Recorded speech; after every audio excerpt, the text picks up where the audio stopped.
The invitation lay untouched on my desk, its gold-embossed letters glinting in the morning sun streaming through my office window. James Anderson's 60th birthday celebration, family only. Family, underlined twice. Amanda's handwriting, no doubt. It had been 3 years since I'd seen any of them, 3 years since they made it clear I wasn't the kind of success story they wanted around.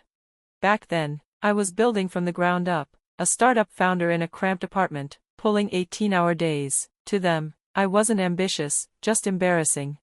My intercom buzzed. "Miss Carter," Jessica said, "the board is ready for the quarterly meeting." "On my way," I replied, slipping on my tailored blazer and clipping on my CEO badge, the one that unlocked every level of Carter Tower, the city's most iconic skyscraper. Funny thing, my father's accounting firm had just leased the entire 15th floor, unaware the building belonged to me. Later that afternoon, as I stood gazing out at the skyline from my office, my phone lit up with a message from Amanda. Reminder, Dad's party is family only. Real family, successful family, not some failed startup embarrassment. Don't try to show up. I actually laughed, because the party venue, the ultra-exclusive Top Fall restaurant on the top floor, was mine too, owned and operated under Carter Enterprises. No guest entered without my clearance. The evening arrived. I watched the security feed as they arrived one by one, aunts, uncles, cousins, all in their designer best. Amanda held court, checking names off a list like royalty. Mom flitted around with floral arrangements, the perfect family facade.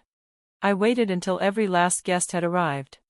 Then, I slid on my CEO badge, adjusted my Armani suit, and stepped into the elevator. At the restaurant entrance, the security guard gave me a respectful nod. "Evening, Miss Carter." My heels clicked against the marble floor. Amanda's head whipped around. The second she saw me, her face hardened. "What are you doing here? This is for family only." The room fell into an uneasy hush. Eyes turned, champagne flutes paused midair. I smiled and opened my blazer to reveal the CEO badge. "Oh, I'm very aware," I said, "but as the owner of Carter Enterprises, and this building, I believe I'm well within my rights to visit my own restaurant." Silence, then a fork clattered somewhere. Mom blinked, stunned. "Wait, what are you saying?" I stepped forward, calm and deliberate. "Dad's new office space on the 15th floor, rented from me. This restaurant you're standing in, mine, and this building, named after its founder." I gestured toward the glittering skyline. "Carter Tower, I built it." Amanda's face flushed deep red. "No, that's not possible, you were broke." I took out my phone, pulling up the property records. "Want to see the ownership documents, or the Forbes article, youngest female CEO reshapes the city? Great piece, actually." Dad took a slow step forward, his party long forgotten. "I remember telling you to give up on that little tech idea, Catherine, look at you now." I held his gaze. "And when you all shut me out for being an embarrassment, that same week, I signed the deal for this tower." The room buzzed with disbelief. Amanda's hands shook around her champagne glass. I smiled, not unkindly. "Now, about your lease agreements, we'll need to have a talk, all of you." The crystal chandeliers cast shifting shadows across the room as my words lingered in the air, heavy and deliberate.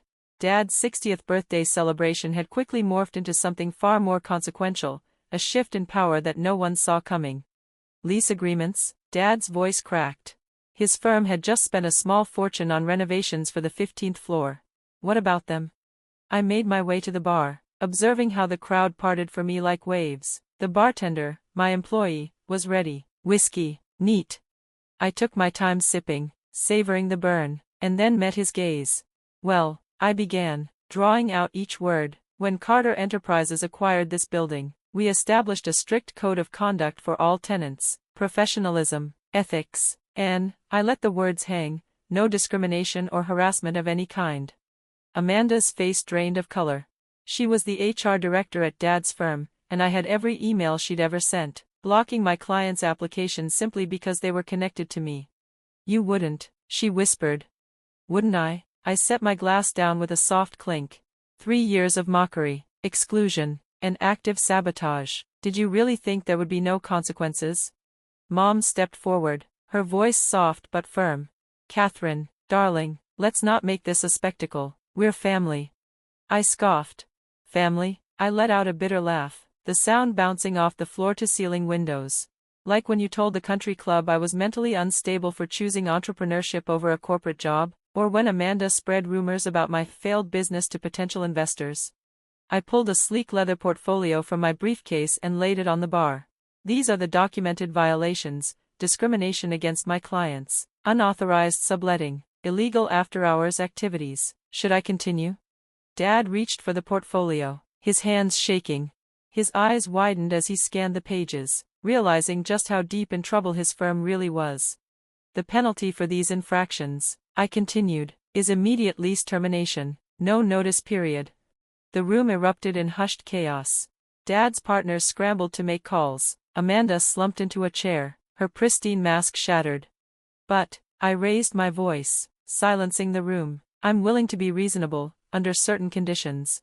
Name them, Dad demanded, his birthday cake forgotten on the table.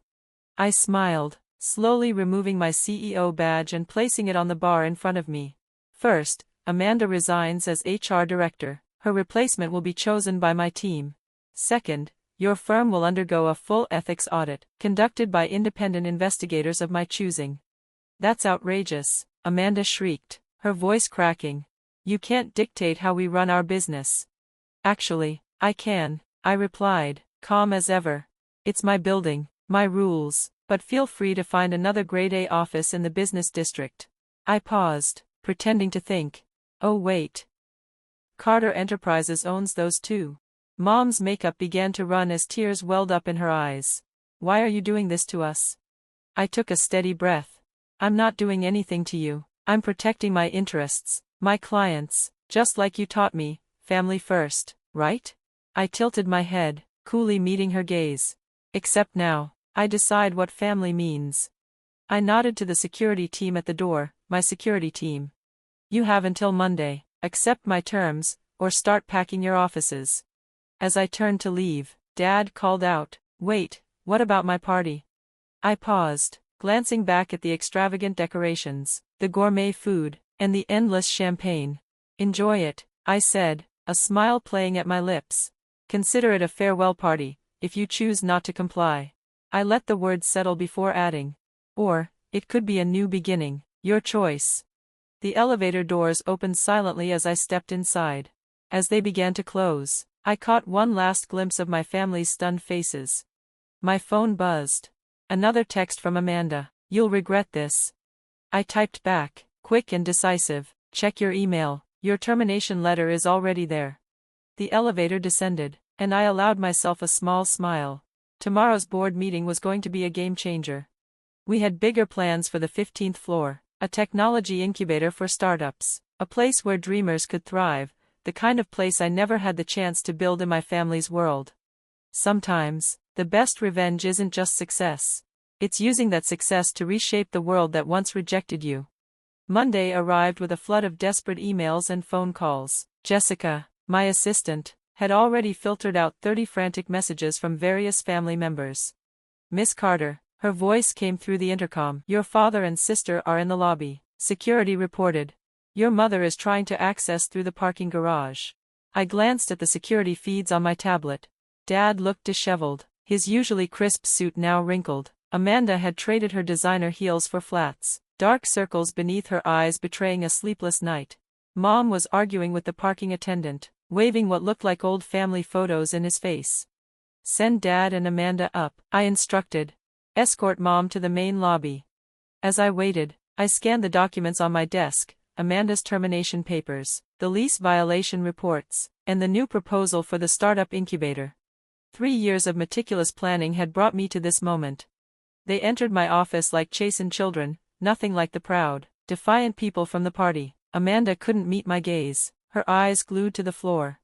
Sit, I said, gesturing to the chairs across from my desk. The city stretched beyond the glass, my empire of steel and glass casting long shadows as the sun rose over the skyline. Catherine, Dad began, his voice gravelly, a shadow of the man he'd been the night before. We've been up all night discussing your terms. Amanda shifted uncomfortably in her chair. You've won, okay, is that what you want to hear? You've destroyed everything we built. I leaned forward, my voice steady. No, Amanda, You destroyed it. Every time you chose cruelty over kindness. Every time you put status over family. Every time you crushed someone's dreams because they didn't fit your idea of success. Dad lowered his gaze, his hands trembling. We were wrong, he whispered. We see that now. Do you? I opened my laptop, turning it so they could see the screen.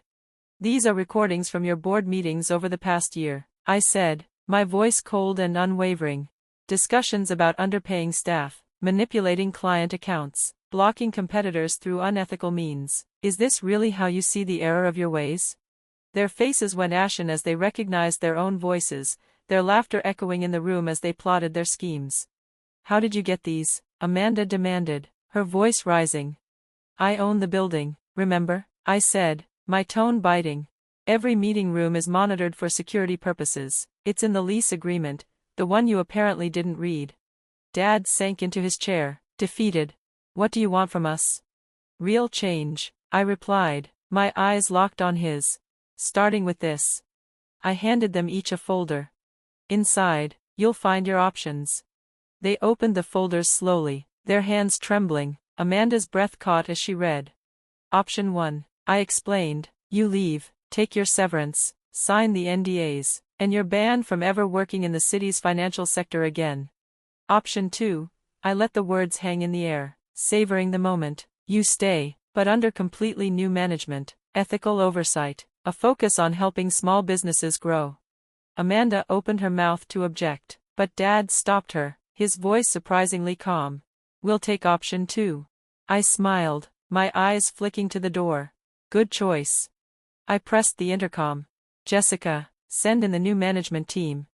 The door opened, and 5 young entrepreneurs walked in, people Amanda had rejected, people Dad had dismissed as failures.